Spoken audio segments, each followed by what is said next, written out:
Well, hello everyone. I have what I think will be a very interesting video for you today.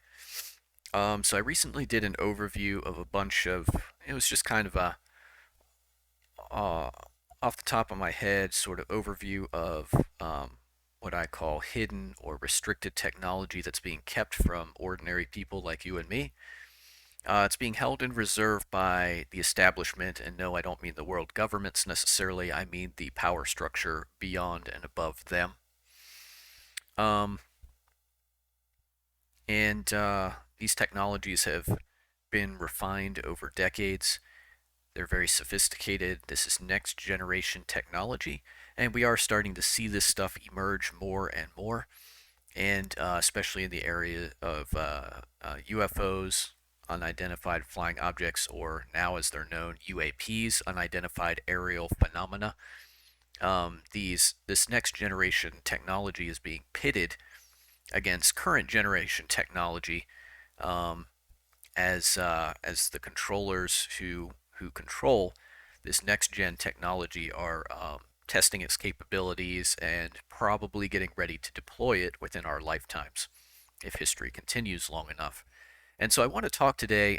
In that other video, I talked about a variety of things: voice of God technology, um, directed energy weapons, UFOs, flying orbs, um, all manner of things. The ability to holographically project images on the sky, weather manipulation. There's a whole host of things that, if you dig into it, yes, all this stuff's been going on for a long time.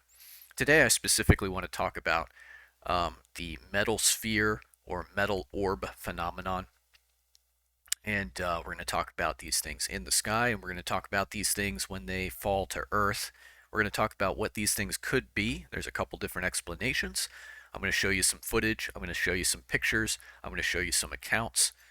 I'm going to show you a documentary where you can actually see some clips of these things flying in tandem with aircraft, which proves uh, that there are powers on the Earth, human powers, that know about this technology and are controlling it. Um, and yeah, I think it's just going to be an interesting overview of the subject. Now, there's a whole host of evidence and material out there, so this is just a selection of some of the best stuff that I have put together myself. And what really sort of drove me to pull out my collection, put this stuff together, and do this video was I recently started a series called Forbidden History, and I just watched the first episode, which happened to be about World War II, the Nazis, and some of their top secret research and development programs, including their likely dabbling into anti-gravitics and craft based around that technology. And the documentary talks about this immense complex that was built into the mountains of Poland, for example, where there were about 7 different facilities, tens of thousands of slave laborers building these facilities, and the size of a medium-sized city. Um, they had power cables that were just whatever they were doing there was taking an enormous amount of power, and the SS was in charge of some of the projects there. They were considered that important, and the leftovers of that, some of the structures that are there, they were working on things that um, let's just say that some strange stuff was going on there. And we know that the Nazis were very cutting edge in their technology. Think about it, lighter than air stuff. With the Zeppelins. Germans have always been very inventive and clever engineers.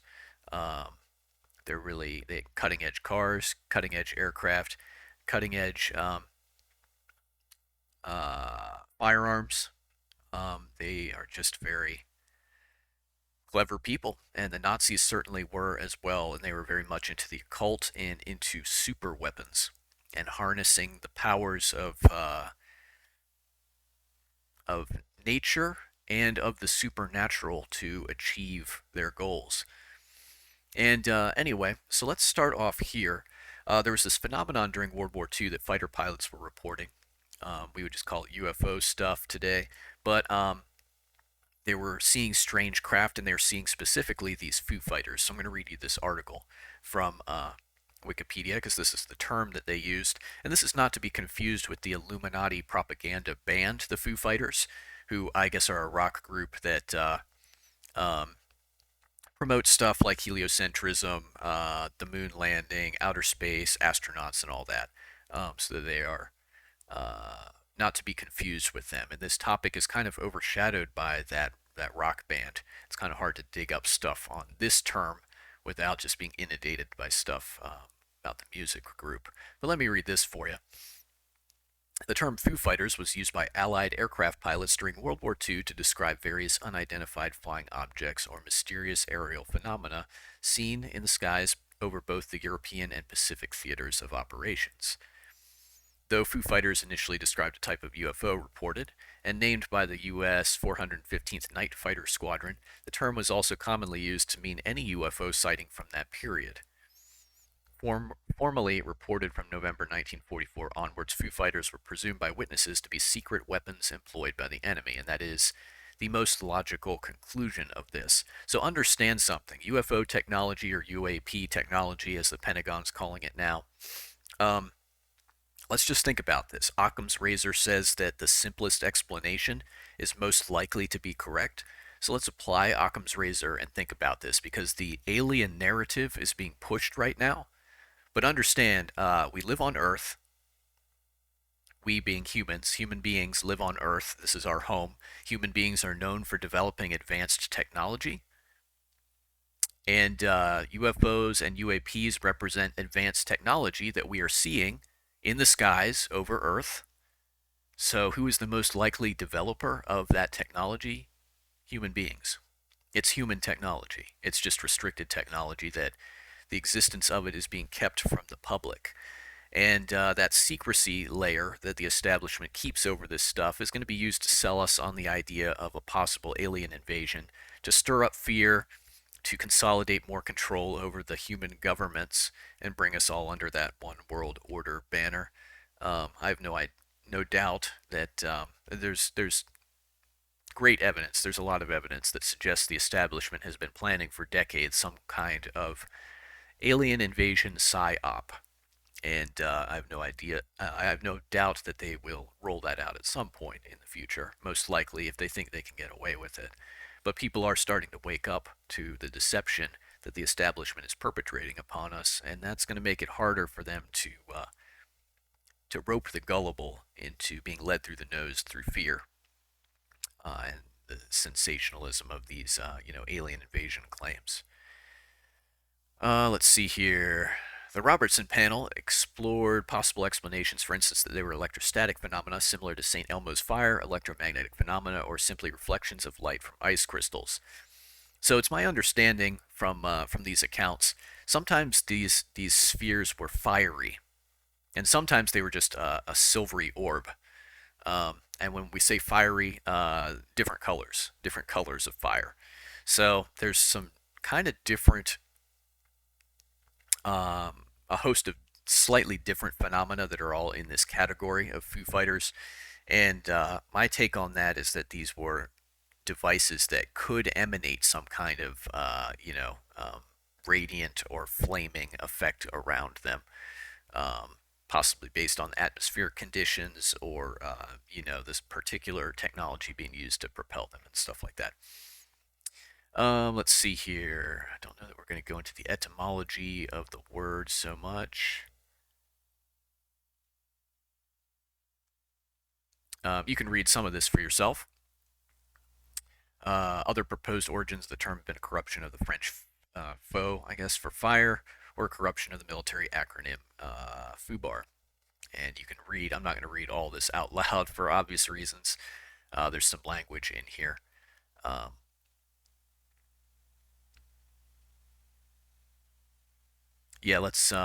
Let's read some of this here. Royal Air Force personnel had reported seeing lights following their aircraft from as early as March 1942, with similar sightings involving RAF bomber crews over the Balkans starting in April 1944. American sightings were first recorded by crews from the 422nd Night Fighter Squadron stationed in occupied Belgium during the first week of October 1944. At the time, these were erroneously believed to be Messerschmitt Me-163 rocket-powered interceptors, which did not operate at night. However, the bulk of the sightings started occurring in the last week of November 1944, when pilots flying over Western Europe by night reported seeing fast-moving round glowing objects following their aircraft. The objects were variously described as fiery and glowing red, white, or orange. Some pilots described them as resembling Christmas tree lights and reported that they seemed to toy with the aircraft, making wild turns before simply vanishing. And even today, this is a characteristic of a lot of these UAPs. They are pulling maneuvers that a human pilot could not survive, so they are essentially unmanned drone technology, albeit in a different form from what we usually think of when we think of a drone. But these are drones, they're not manned craft. And we'll see when we start seeing um, possibly what some of these things are in some of the videos that I have lined up, that they're not big enough for a person to fit into anyway. So they must be remote controlled on some level. Pilots and aircraft reported that the objects flew together in formation with their aircraft and behaved as if they were under intelligent control, but never displayed hostile behavior. However, they could not be outmaneuvered or shot down. The phenomenon was so widespread that the lights earned a name. In the European theater of operations, they were often called Kraut fireballs, Kraut being German. So there was an understanding at the time that these were likely German superweapons of some kind. But for the most part, called Foo Fighters, the military took the sightings seriously, suspecting that the mysterious sightings might be secret German weapons. But further investigation revealed that German and Japanese pilots had reported similar sightings. So, most likely human technology, and understand that it's not just because German pilots were reporting this doesn't mean that it wasn't the Nazis. There are these secret programs, and it's not like they're telling everyone, in the German Luftwaffe what was going on as they were testing these things and deploying them. And it's not surprising to me that they were not typically hostile, because I think that this was uh, cutting edge experimental technology, not necessarily, it hadn't been weaponized yet. Um, and they really didn't want to risk damaging these craft or having them knocked out of the sky during a collision or what have you, which could result in them being captured by the Allies, or by people who weren't cleared to know about it, and then all of a sudden any advantage that you have with your technology is gone because it can be deconstructed and then used by the enemy. So it really doesn't surprise me that these things were typically not hostile at the time, especially if they were in a developmental phase. Behaved as if they were under intelligent control, sure, because they're drones. That's what was going on there. My thought on that is that they were being controlled via radio waves or something similar. Um, and they were basically using these things, testing their capabilities against conventional technology and aircraft and pilots, toying with those pilots kind of like you might toy with a cat using a laser pointer. The cat has no concept that that laser dot isn't a real thing. Um, the cat can never, there's no possibility that the cat can ever catch that laser pointer dot, but it'll chase that thing around as if it's something alive. The cat just can't give up on that. And it's kind of the same thing here. These craft were capable of incredible maneuvers because they're not manned. So they could go faster, they can pull tighter turns and so forth than a manned aircraft. The manned craft had no chance of catching up with them. And the propulsion on these things is likely some kind of anti-gravitic propulsion system that actually possibly even powers itself from the Earth's electromagnetic field. This stuff is so beyond modern, what we would say current gen cutting edge technology. Um, it's just light years ahead of that in terms of progress and capability. All right, anyway, let's see if I'm just skimming real quickly if there's anything else. I think we pretty much covered the basic background of these Foo Fighters. So these were a thing, and they were taken to be German secret technology during the World Wars. Now, understand what happened after the World War. So you had the United States, or the Allies, uh, rushing towards Berlin from the west, and you had the Soviets rushing towards Berlin from the east. And eventually they met at Berlin, and Berlin was basically divided down the middle, east and west. In the aftermath of the war, Germany was plundered. The Soviets, when they took Berlin, millions of German women were raped. Um, but there was plunder going on another level, which is that according to that one little documentary episode that I watched recently, 2 million German patents were basically taken and redistributed amongst Western countries, especially the United States. And there was this real effort by the Soviets and by the Americans to snap up German scientists. Why? Well, because both the Soviets and the Americans had likely captured a lot of secret technology as they were moving in, and they needed these German scientists to help them deconstruct and develop these technologies for themselves, for their own secret weapons programs. And so there's tremendous competition. And the U.S. actually ended up taking a lot of Nazi scientists in. For example, Werner von Braun is one of the best known of these under Operation Paperclip. Now, it was specifically stipulated that Paperclip was not supposed to bring over any high-level Nazi party members who were war criminals, but that actually ended up not being the case. American intelligence services ended up creating false identities and clearing the records of a lot of these Nazi war criminals so that they were eligible to be brought over into American secret science programs, despite them having a very checkered past. And if you look into a lot of these guys, Werner von Braun, for example, he was in charge of a factory where it was said men went in and dead bodies and rockets came out. A lot of these guys, we think of them as heroes and great scientists, but they were war criminals and they did terrible things for the Nazis. And many of them were very much on board with the Nazi war machine and their philosophy. Um, so that's some things to keep in mind here that was going on behind the scenes. And so it doesn't surprise me that this technology has continued to be kept secret and that we continue to see it. These silver balls or orbs or whatever you want to call them. And UFOs as well, because the technology has been, I believe it was initiated by the Germans, by the Nazis, and I believe it is being continued by the Soviets and the Americans today and continues to be developed. Now, that documentary pointed out that it is known, it's a fact, that both the US and the Soviets after the war did have saucer programs. That's kind of coincidental and interesting, but with the understanding that the Nazis originated that technology, which was captured by the Soviets and the Americans, and then continued by them, it makes a whole lot of sense that that they would be developing their technologies along similar paths. And then there were programs that we know about, like the Avro car and stuff, that were not very promising and were discontinued.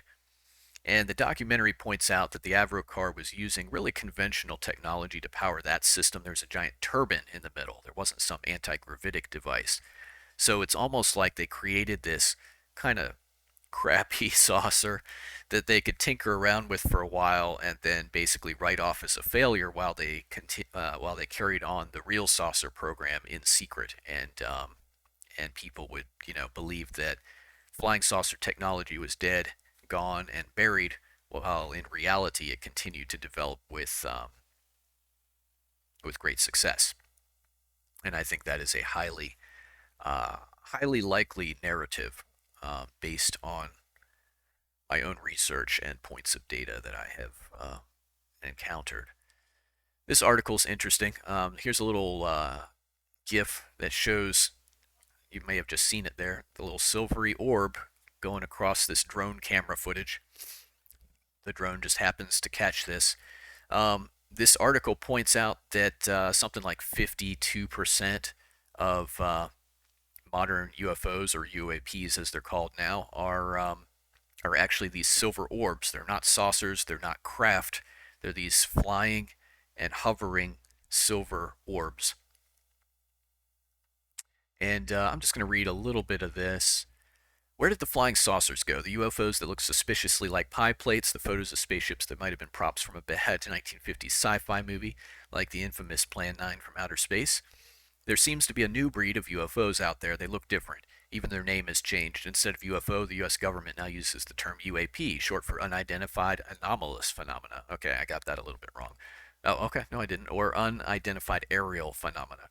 Indeed, the U.S. government is concerned enough that the Pentagon created a special organization to investigate these mysterious objects. Okay. Of the 150 cases being reviewed by AARO, 52% involved objects that were round or spherical. The remainder were all kinds of different other shapes. And again, like I said, these spherical ones are most likely unmanned drones, remotely controlled. And because they're unmanned, they're able to do maneuvers and reach speeds that would be impossible for a human pilot to survive. And the remainder would be your categories of manned top secret craft. The most typical profile was a round object of 1 to 4 meters, or about 3 to 13 feet wide, that appeared white, silver, translucent, or metallic. Now, translucent is interesting. I wasn't really going to go into detail on this in this video, but various types of optical camouflage, or we might call it invisibility cloaks, do exist. This is another restricted technology, and maybe I'll do another video on this if people are interested, or if I have the time and can gather enough material on it. But I do have clips of craft being cloaked, and I have clips of and accounts of people, soldiers, being cloaked with invisibility cloaks. So translucent, that's pretty interesting.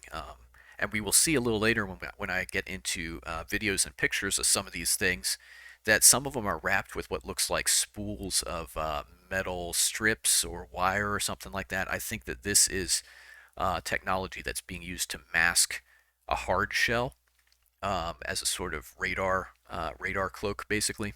I'll show you what I mean when we get there. Their speed varied from 0 to Mach 2.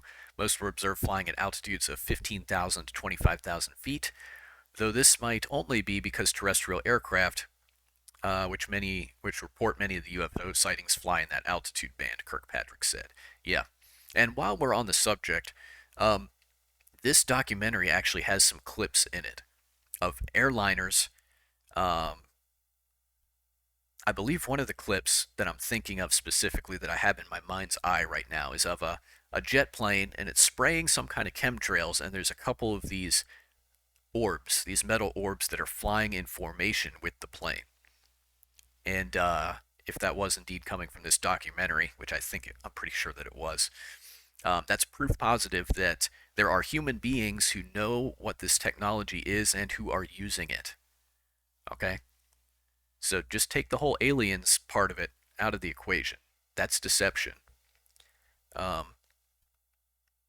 Now, don't get me wrong, there are spiritual beings out there, demons or angelic beings.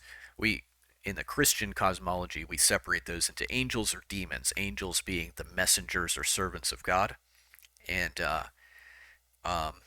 then demons being spiritual beings who have rejected God. So they definitely exist, but they don't have a use for technology. Their capabilities, they can manifest in physical form sometimes, or at least the angelic beings can. Christ did in the Old Testament, and he had angelic messengers do so. And they did tasks like eating, for example. I don't know that demons can manifest in physical form because they typically will try to possess the physical form and overpower the physical form of something else, whether that be a human or an animal. We're not really talking about demonology right now, so I don't want to get too far off on that rabbit trail. But there's some footage in this. To my knowledge, this documentary is only available on Vimeo, and you do have to rent it for $7. I didn't rent it for purposes of this video right now. I do think that it would be within my rights to show a few clips from it here and there under fair use, but I just didn't. I don't have the money to spare right now. But one thing I will say, if you're Jason Lindgren or Crow777, I would just ask you really consider putting this out on DVD to make it more accessible for people. I would certainly buy one. I know others who would as well. This is an incredible documentary, and you get your money's worth for that $7, believe me. But this fellow, Crow777, I believe he was a Marine, and then he retired and was always interested in astronomy, so he got a really good setup and started filming the sky with his wife. And they filmed for something like 8 hours a day for years on end. And they would go over their footage. They would throw out anything that was just boring or normal. But anything unusual, if they saw any objects or phenomena that were out of the ordinary, they kept that. And that's what this documentary is, HD footage of some of the things that they captured. And this was the first guy to film something called the lunar wave phenomenon. There's what looks like a pulse or a ripple that under certain conditions will pass over the surface of the moon. This guy was the first guy in about 2012, if I recall, to film that. And he filmed it in HD, and then after him, dozens of other astronomers confirmed and filmed the same phenomenon. Uh, and we still don't have an explanation for it. We just know that it happens, this pulse or wave that passes over the surface of the moon. So that's kind of the highlight of this video. But there's a whole bunch of other stuff in here, and it is well worth a look-see. There is stuff up there in our skies that most people have no idea about. And I do believe this fellow became a flat earther eventually due to his explorations of things, both reading ancient literature and then, his own explorations from observing the heavens. But well worth the $7. I've rented this thing several times myself in the last few years, and something that one day I'd love to show to my family if they'd be willing to sit down and watch it with me. But really good stuff. Highly recommended. Okay, so silver orbs. Uh, yeah, let's carry on here, and then we'll look into some of my footage and stuff. So if you do a search on, this is what I searched, newspaper articles about jet fighter pilot silver sphere metal orb. Um, Again, trying to search Foo Fighters is problematic because of the rock band. You're just gonna be inundated by that stuff. But actually, these are images. Let's just go back to results. Yeah, you're going to find tons of results of UFO sightings related to orbs, metal orbs, metallic orbs. The military's talking about them, NASA's talking about them, all these news outlets are talking about them, but they're also all pushing the alien connection. And that's where the deception is. This stuff is absolutely real, it's out there, but it's human technology. Don't be deceived. I'm going to read this real quick. Berlin's device futile. Silver spheres above city have no effect, Capitol says. No detectable effects have been noted from the mysterious silver balls that American pilots recently reported were floating over Berlin, an official Army Air Forces spokesman said today. The objects were described as silver or silver colored, but the AAF does not know whether they are metal, the spokesman said. He added that the descriptions had been contained in newspaper reports and that headquarters here had no reports from the theater. All right. This is the Betz mystery sphere, which we're going to talk about in a little bit more detail in just a moment here. And it is likely one of these devices. So we're actually going to see metal orbs that fall from the sky in my pictures and in my videos that I've collected from the various sources. And they seem to fall in a couple different categories. The main explanation for these is that they are pressurized fuel tanks of some sort coming off of satellites. And when you look at some of them do look like they could be tanks from craft, definitely. But some of them are not, and you can tell that they're not because they do some unusual things. They're not inert; they move on their own, for example. Let's see here.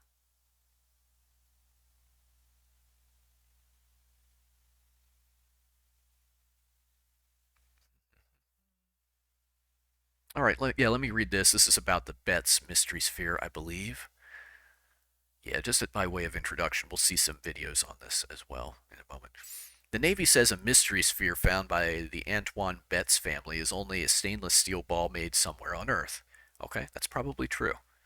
But the object's discoverers won't give up the notion that it is from outer space. That is probably not true. As a flat earther, I don't believe outer space exists.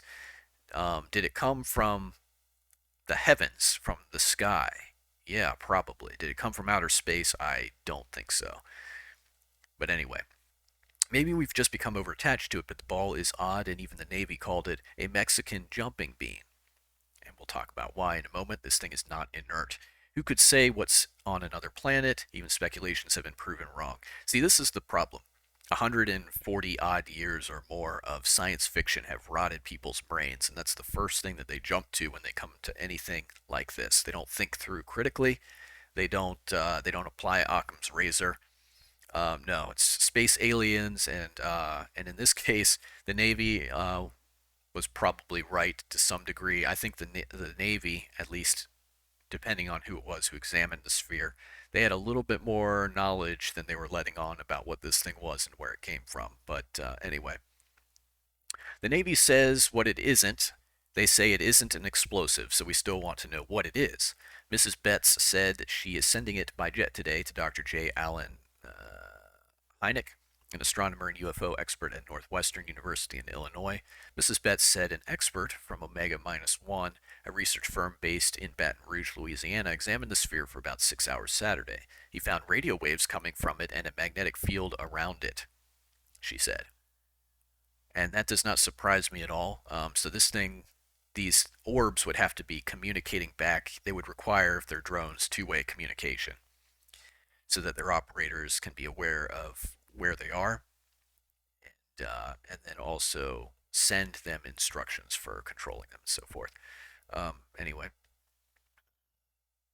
Navy spokesman Chris Berninger said that the sphere is hollow with a 1/2 inch shell of high-grade but common stainless steel. It is 8 inches in diameter with no seams and only one small triangular mark on the outside. Now we'll see in a video later that supposedly someone else examined it and found that while it was stainless steel, there was some an unusual makeup to it.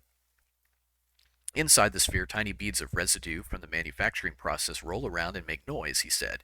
Berninger said the Navy's first X-ray attempts failed because the machine wasn't strong enough to penetrate steel, but 2 subsequent tests showed the contents of the globe. I don't know who manufactured it, but I say it came from Earth, he said. We do know it is not an explosive and presents no hazard.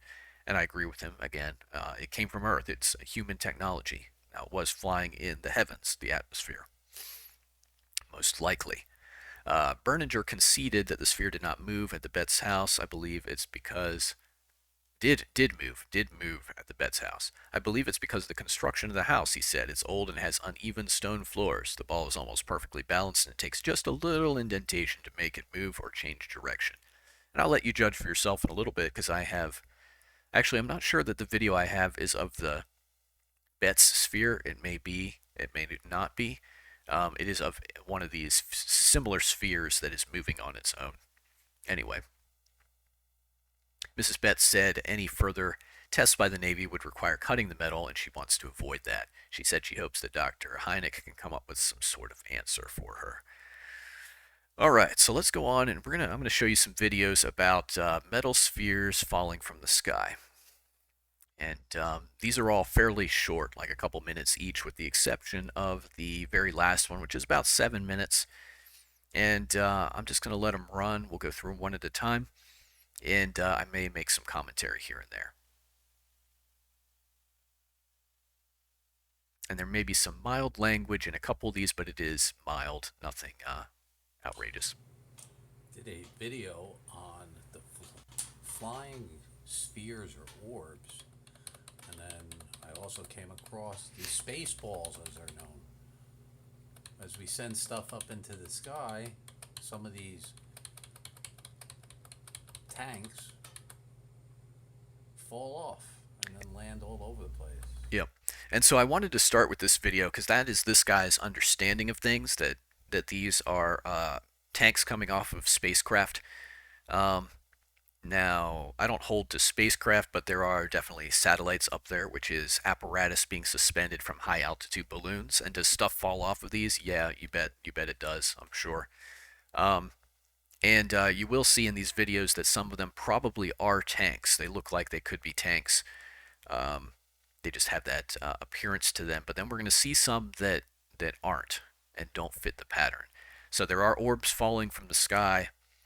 Some of them seem to be more craft, and some of them seem to be more like they could be tanks. But I wanted to present this too because I don't want to just sort of, uh, whitewash that reality that that is a possibility as well. That I don't want to just present one side of the Usually story. out of titanium. The Alabama space ball, the Ashburton space balls, Austrian space balls, April 1988. There's balls everywhere. Brazilian balls, Guatemala, Louisiana, Mongolia. Balls are falling all over our planet. Hmm. Because this technology, Korea, the craft, they're all over the place. Soviet spacecraft space balls, They're flying all over this Saudi Earth realm. Arabia space balls, Space Shuttle space balls, South Africa space balls, Texas space balls, the Bunisphere space balls. There's four balls. The Texas Delta II space ball, New Zealand space ball, Swedish metal ball, Thailand space ball, Wyoming space ball, unknown space balls. See, now that one there, I'm not going to rewind it back, but many of these do look like tanks to me, just due to how they're set up, and then they have actually corroded or rusted open, and you can see the inside, and they're fairly thin shelled. So yeah, I do actually agree that probably a large number of these. Now understand though, when we're talking about UFOs, flying objects, they're actually in the air. Many of those, according to that Popular Mechanics article, 52% are orbs. That is something a little bit different. But I did want to show you these as well, just so that you're aware. And this is something that's happening all over the Earth. These orbs are falling from the sky. Their balls are everywhere. And people don't want to get rid of their balls. Yeah, and if you ever find something like this, you should hang on to it. I wouldn't go handing it over to the government. I think I'd probably be pretty careful about who I told about it as well. Um, anyway, let's continue on. So with all of these, I don't think that I renamed any of them. So I don't really know the provenance of these. Some were clearly grabbed from YouTube. Um, Others, who knows? Just if you're interested in finding the original provenance of these videos, just plug in the titles of these as they literally are and search for them and see what you can find. And Google might not turn them up. You might have to use a different search engine just due to how Google is gatekeeping internet search results now. So I'm not necessarily going to take the time to give attribution for each of these clips. They're out there. They're all freely available. You just have to hunt and peck and find them. All right, continuing on. Turn up to the northeast and to Heilongjiang province, where another 3 burning metal objects have been spotted dropping from the sky. The Saturday morning sightings came after 5 other unidentified objects were reported just 1 day earlier. All landed in Qixihar, the province's second largest city. According to eyewitnesses, the first objects were seen in the sky at about 1 p.m. on Friday. Locals said they heard a noise and then saw a large oval-shaped.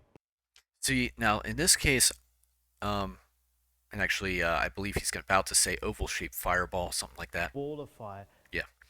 Um, Now this is not. These I don't think are fuel tanks. Look at them. They don't look like a fuel tank. You wouldn't design a fuel tank like this.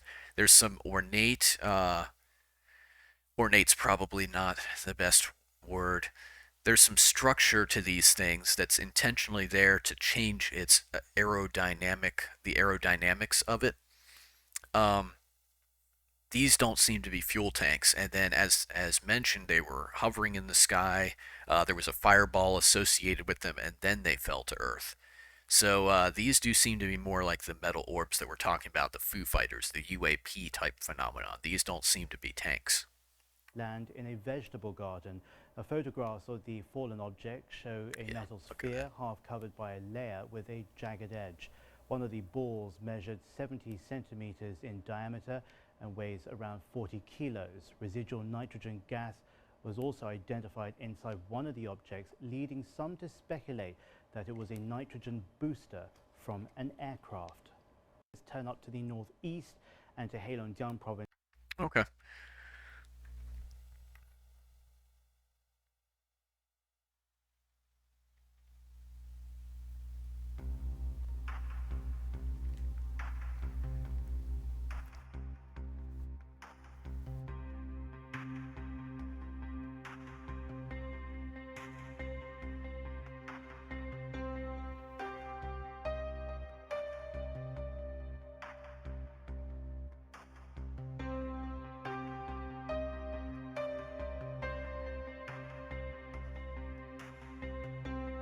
Now this one I want to pause and make some commentary on.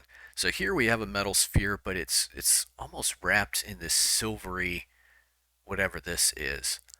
So I'm not sure what's going on there. If this is just a tank and that's some sort of insulating material there, that could be what's going on. Or if this is actually a Foo Fighter type orb and not a fuel tank or gas tank type orb. And this could actually be a wrapping that's intended to reduce its radar signature.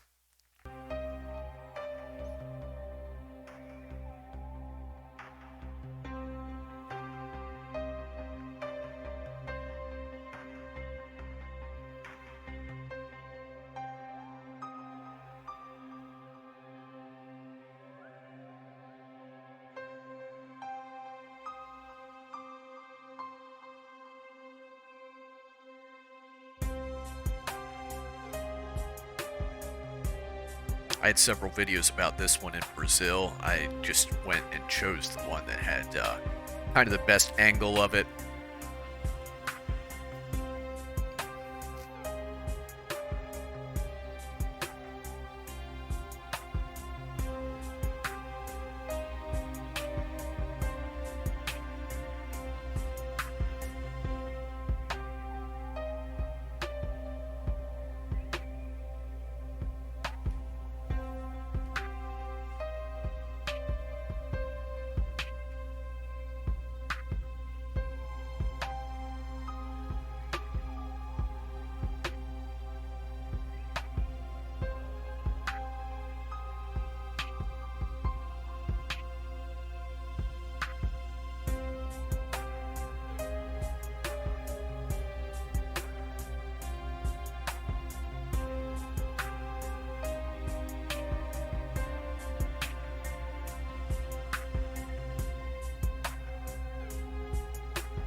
This one being some kind of fuel cell makes sense to me based on that little nipple or coupling that's on the one side there.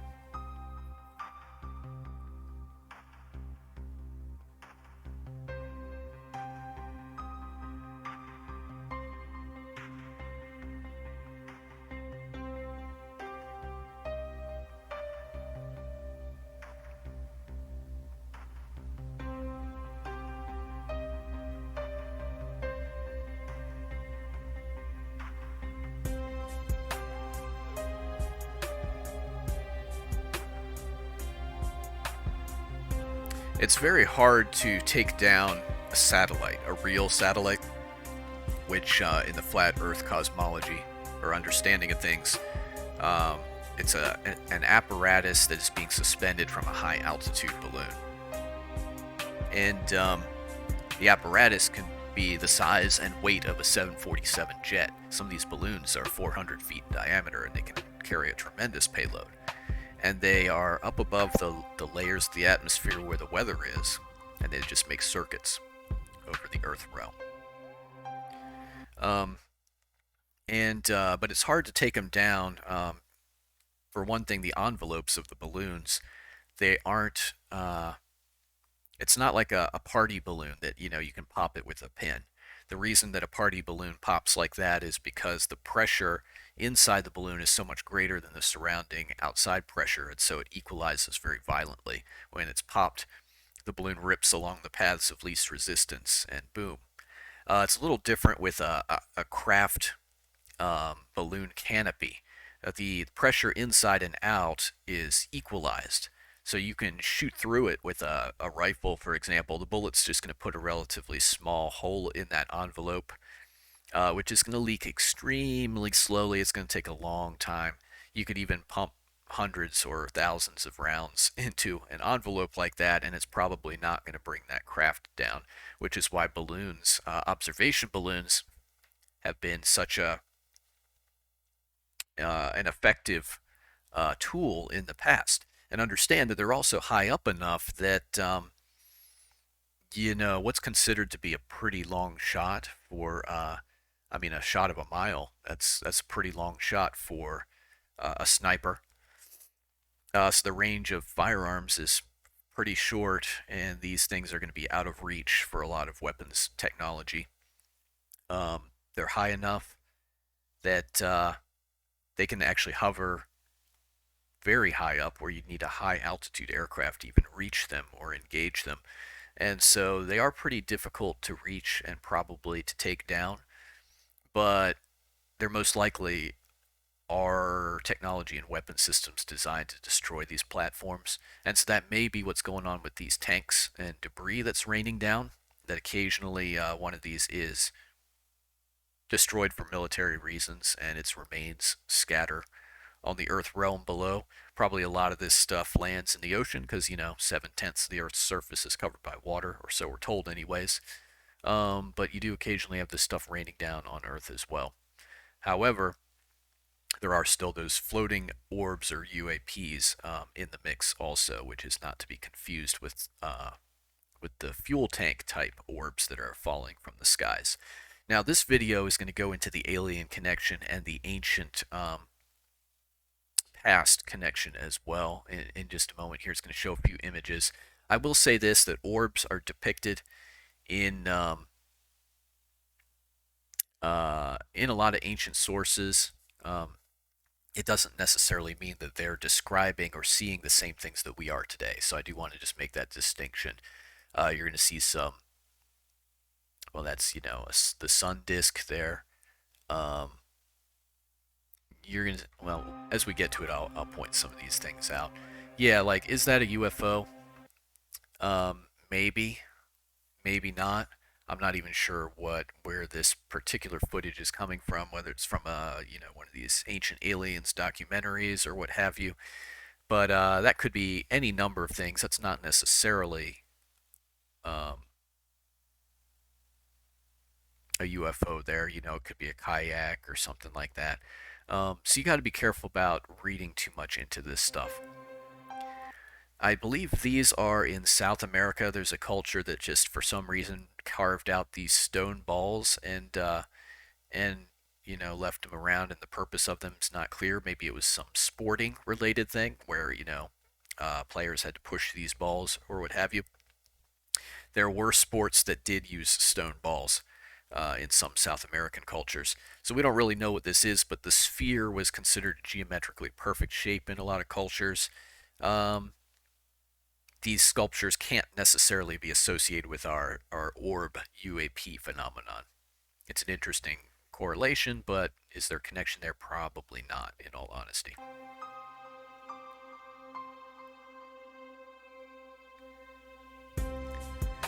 And again, so here, this seems to be a depiction of the Earth with maybe the sun and the moon going around it. I don't know exactly what the context here is.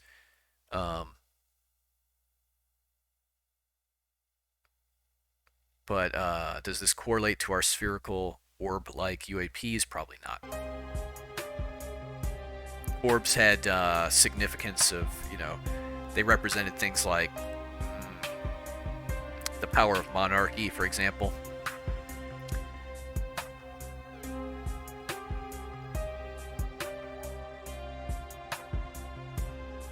Okay, so this person too, putting out this video, clearly a globe believer.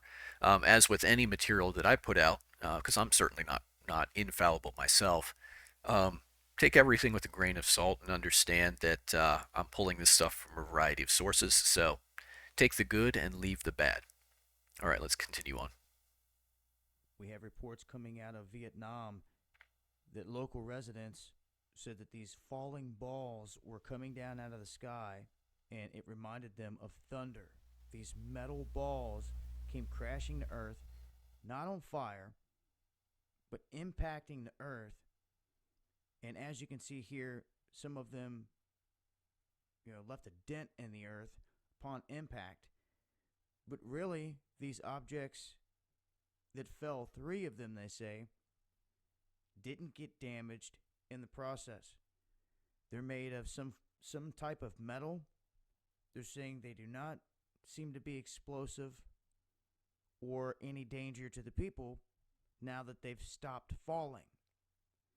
They're saying this could be space junk, but from what they don't know, possibly the Russians could have came from any of the debris that is floating around up there.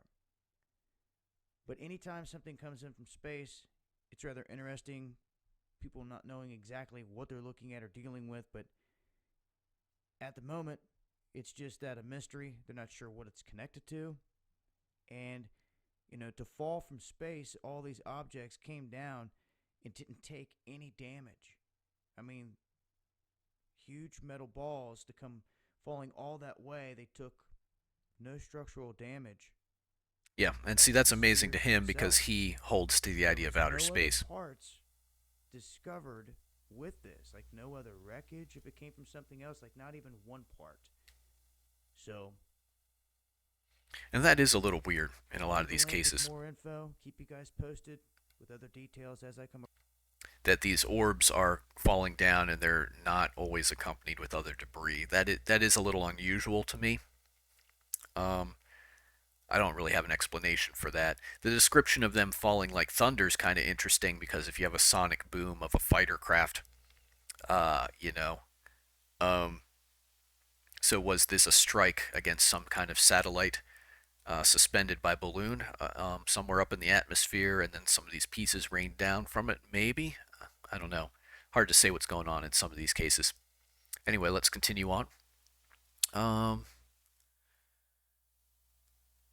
I think I'm going to skip this one. This one had some mild language in it, nothing too crazy, but it really doesn't add anything as compared to the ones that we've already seen. So we've seen some, for example, these unusual ones that fell in China and had some features on them. So they're clearly not just fuel tanks. There's something else going on with them. And then some of these other ones were a little more plain and looked like they could actually be gas tanks or fuel tanks of some sort. But here's where we start getting into some interesting territory. I've saved the best for last for you guys. Some of these spheres are not inert. They do things like they move on their own. So here's just a quick up close look at a metal sphere. And I want you to see this one up close. Sphere of Jim Martin's that came from a UFO. I want to show you one of the. Seems to have this sleeve in it. So you can see There's a very tight. there was a plug put in there basically. I mean, you can barely feel it with your fingernail. You can barely notice it. Fits incredibly tight. Seems to go plumb through the ball. I don't think this is the Betz sphere, but it has a lot of the same characteristics of it. Look how close this thing is cut. It looks enlarged here on the camera.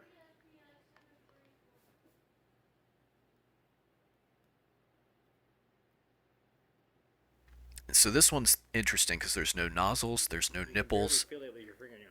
It's just like a bowling ball, but there was obviously a cutout, so there's some internal structure or something to this thing. And this is in my opinion, this is likely to be one It of appears those to have some, UAP like when you type put it down, it likes to roll. orbs. Yeah. And it likes to keep rolling.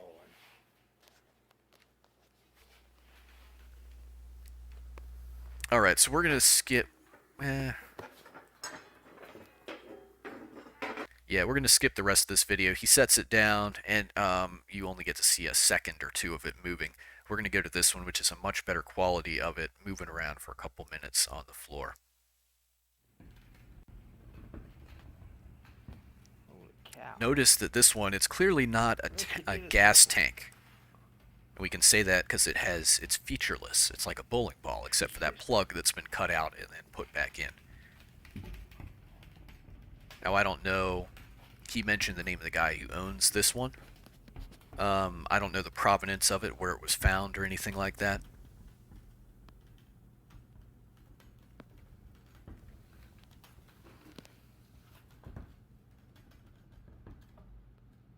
So what do I think is going on here? Well, I think there's plenty of evidence. I didn't really go into great detail about that in this video. I think there's plenty of evidence, though, that human beings a long time ago discovered anti-gravitics. And that might be a little bit of a problematic word for flat earthers. Some of them will say that gravity doesn't exist. Let me put it this way. Gravity, the phenomenon that what goes up must come down, that absolutely does exist. And so anti-gravitics is just, I would say, any technology that's used to counteract that effect of gravity, to prevent things from falling. And there may be electromagnetic ways of doing that. So don't get too hung up on that term. What I'm meaning is, when I say anti-gravitics, is a means of propulsion and allowing a craft to hover above the Earth realm. And so what's going on with this thing? And you can kind of judge for yourself whether you find, is it moving on its own? Is there some manipulation to this video? What's going on here? And this is not the only case of spheres like this that are moving around by themselves. My thought on this is this may have been one of these UAP drones. These things might actually be able to draw their power from the Earth's electromagnetic field, and maybe something happened to it where it was damaged. He did a circle. Yeah, we came full circle on our video here. But it may be damaged or underpowered, and so, there's probably a gyroscope in there that helps it maintain position and orientation and navigate. And so that may be functioning a little bit, and that's what's driving the motion of it here on Earth, but it's not capable of levitating or really taking commands from, its command and control signal any longer. So it's just sort of mostly dead or dying and just sort of wandering around aimlessly before it runs out of juice. That's my thought on what's going on here. So we're going to finish up with a little 7-minute or so clip on the Betz sphere. And I didn't research this, I didn't put this together myself, so, take it with a grain of salt, but there's some interesting stuff in there. So we'll just finish with this, and then you guys can draw your own conclusions or do your own research on this subject if you're interested in it. So let's go ahead and dive right in.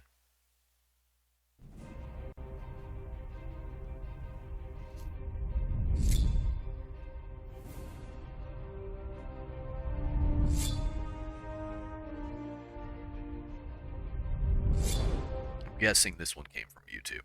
In 1974, the Betz family were inspecting the aftermath of a brush fire that just recently raged across their newly acquired 88-acre land in Fort George Island, Florida.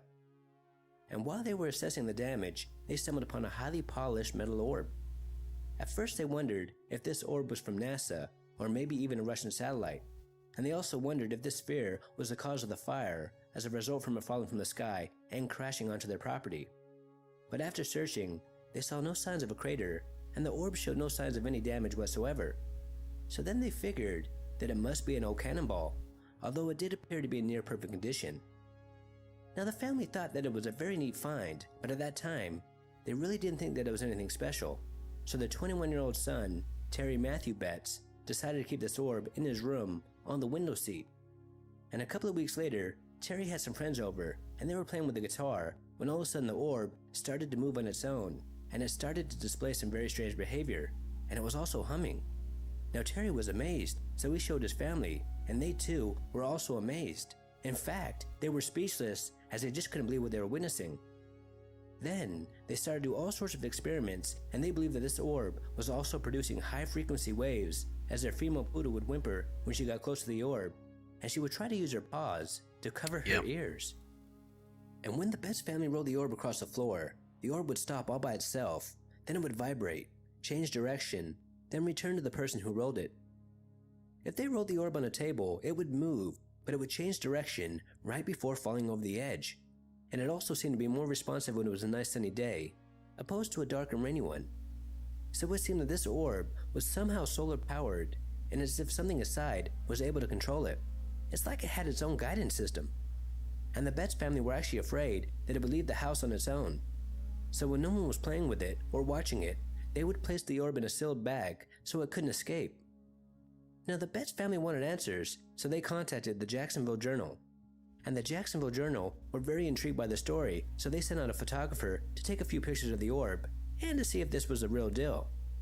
And the first thing the Betts family told the photographer to do was to roll the orb across the floor. And at first he was skeptical, but he was blown away by what he saw. In his own words, "They told me to put the orb on the floor and give it a push. It rolled a ways and stopped. Then it turned by itself, then rolled about 4 feet. Then it stopped again. Then it turned and rolled to the left about 8 feet, made a big arc, and came right back to my feet." And after this photographer examined and played with the orb for a little bit, he then called his boss and told him that this orb was very special indeed. And the Jacksonville Journal wasted no time. They wrote an article about the strange orb and they called it the Mysterious Sphere. And not too long after this article was published, everybody wanted to see this orb, including the New York Times, the United States military, and even NASA. And even the Army sent out an investigator to examine the sphere, and he stated that the orb did behave very strangely. Now the Betts family were getting bombarded by scientists asking them if they could send the sphere to their research facility so they could examine it. But the Betts family were warned not to do this, as they would probably never see the orb again, so they declined. But things started to get a little weird and scary, as the Betts family claimed that at night they could hear organs playing, even though they didn't have an organ in their home. And all throughout the day the doors would violently slam all by themselves. So they decided that it was finally time to get to the bottom of this. So they sent the orb to scientists who were posted at the Jacksonville Naval Air Station. And these scientists said that the orb possessed 2 round objects inside, and it also had 4 magnetic poles. Now they were very shocked by this, so they asked the Betts family if they could drill holes inside the sphere.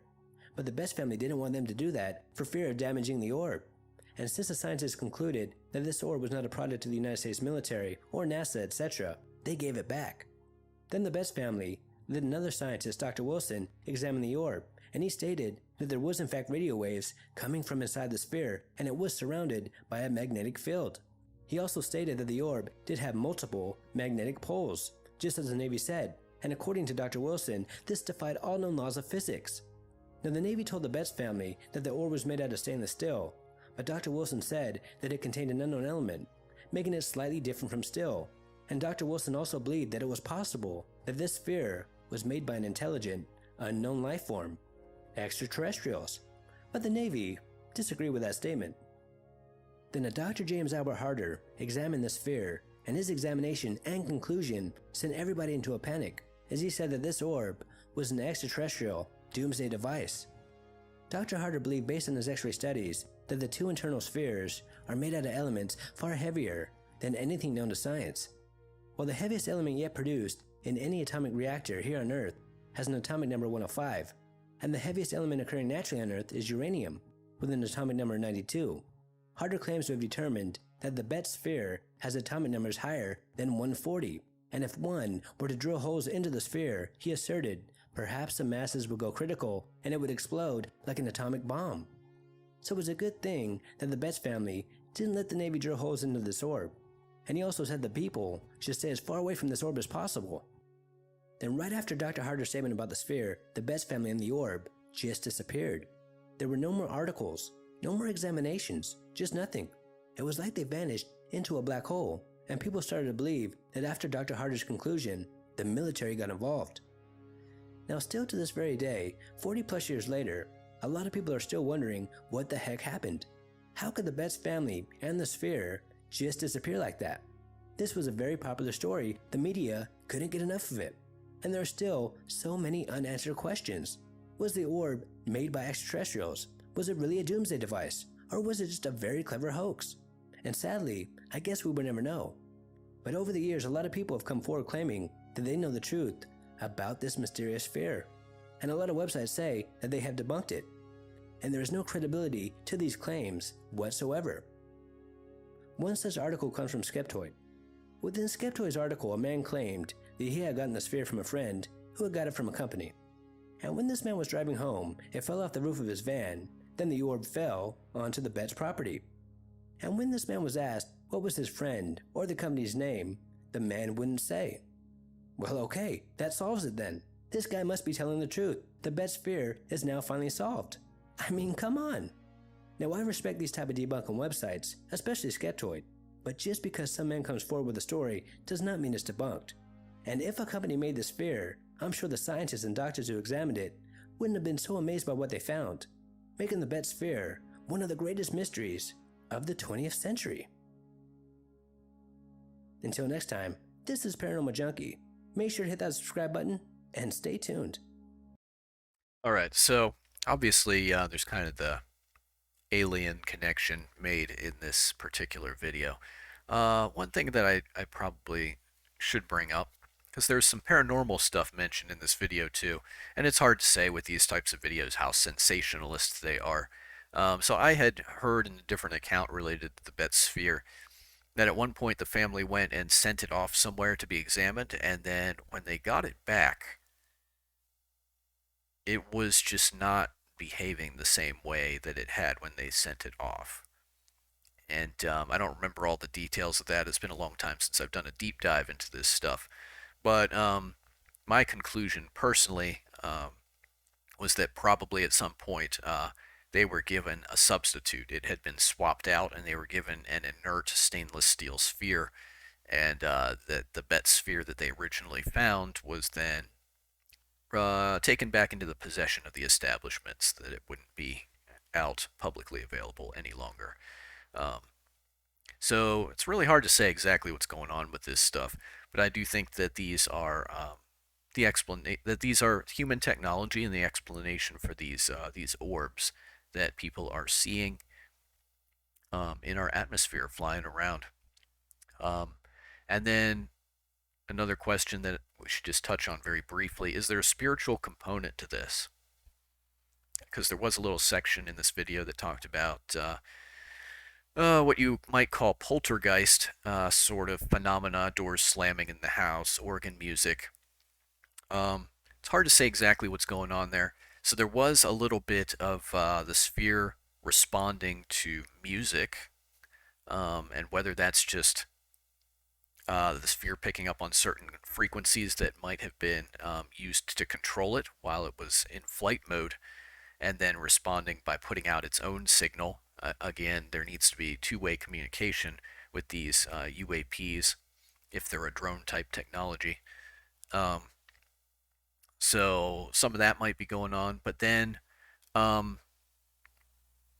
there's been a lot of speculation that the Betts sphere was actually a spacecraft and that there was some sort of entity or alien inside of it. Personally, I don't think so. I don't think there's a physical little green man in there driving it around or anything like that. But one thing that we do need to talk about is something I call dark technology. Understand that the Nazis were deeply into the occult and secret societies and things like that. The Vril Society, the Thule Society. You can look into all that stuff for yourself.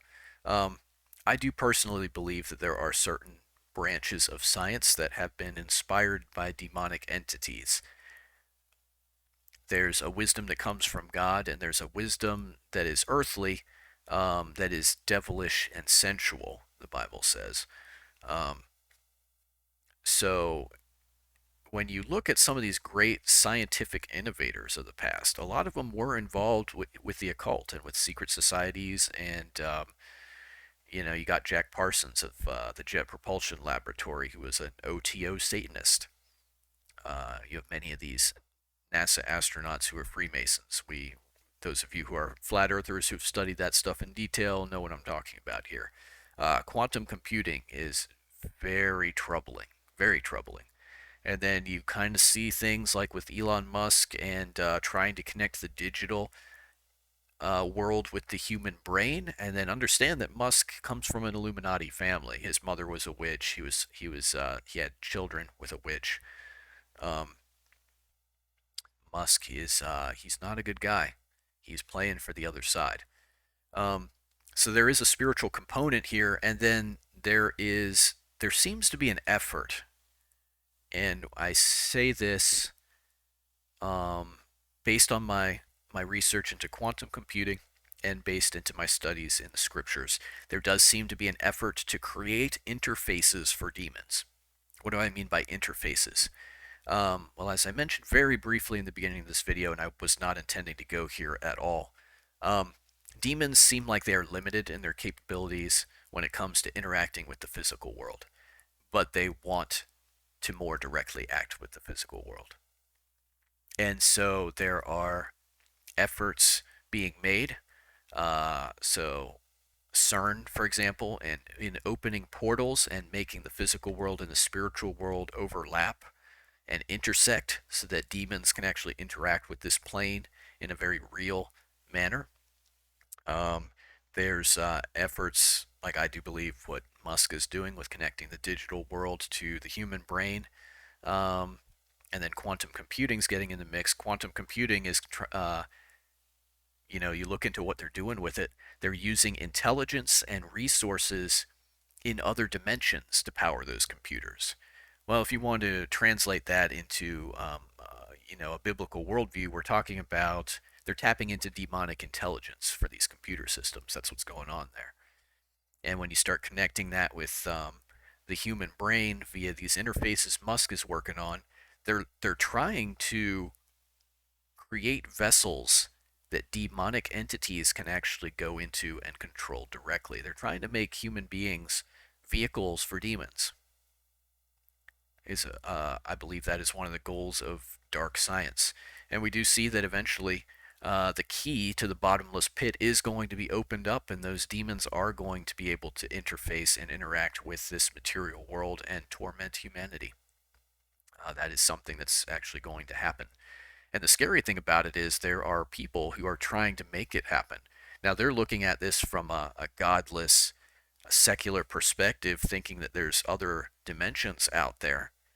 Um, we would just call this, we Bible believing Christians, the spiritual realm, um, or even and we don't want to open those doors. There's a reason that there's a divide there. There's things over there that would drive you mad if you knew about them or saw them.